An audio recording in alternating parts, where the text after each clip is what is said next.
बोल, कशाला बोलवलं?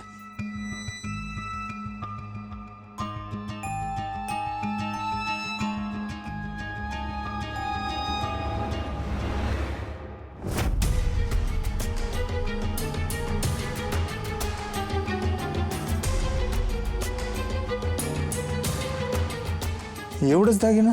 अरे अजून भरपूर केलेत, ते घडणावळ्यासाठी गेलेत, येतील. माधुरी, किती प्रेम करतेस ग माझ्यावर, किती करशील माझ्यासाठी. माझ्यासाठी हे दागिने महत्वाचे नाहीत, तू महत्वाची आहेस. पण आपल्या संसारासाठी हे दागिने महत्वाचे आहेत. असंच काडी काडी गोळा करत, सगळं गोळा करत राहा. पैसे, दागिने हे सगळे जमा करत राहा. गोपाळ, मी तुझ्यासाठी काय बी करायला तयार आहे. माझ्यासाठी नाही, आपल्यासाठी, आपल्या सुखी संसारासाठी सगळं कर.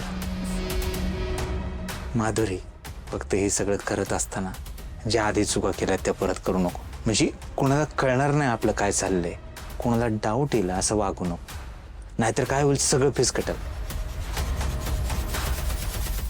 गोपाळ, तू मला फसवणार तर नाहीस ना? काय बोलतेस माधुरी, असं बोलशील आता? अगं तू म्हणजे मी आहे. मी तर मनातल्या मनात कधीच तुझ्याबरोबर लग्न करून झालंय. आता देवा बामणाच्या साक्षीने एकदा लग्न झालं म्हणजे झालं मग सगळंच. मी कसा विश्वास ठेवू?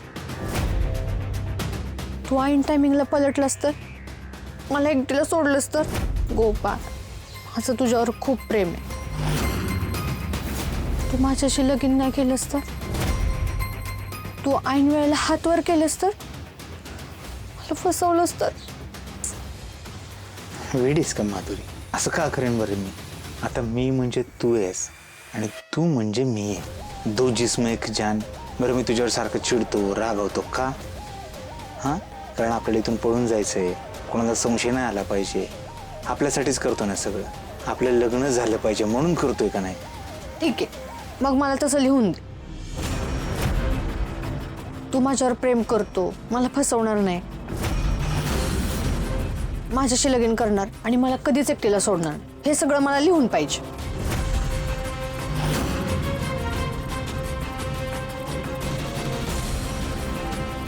काय झालं, देणार ना लिहून? गोपाळ, देणार ना लिहून? लिहून पाहिजे, देतो ना. कागदावरच कशाला, माझ्या काळजावर जरी लिहून मागितलं ना तरी द्यायला तयार आहे मी. रात्री दुकानावरून भेट. ठीक आहे, येते. माधुरी, लव यू.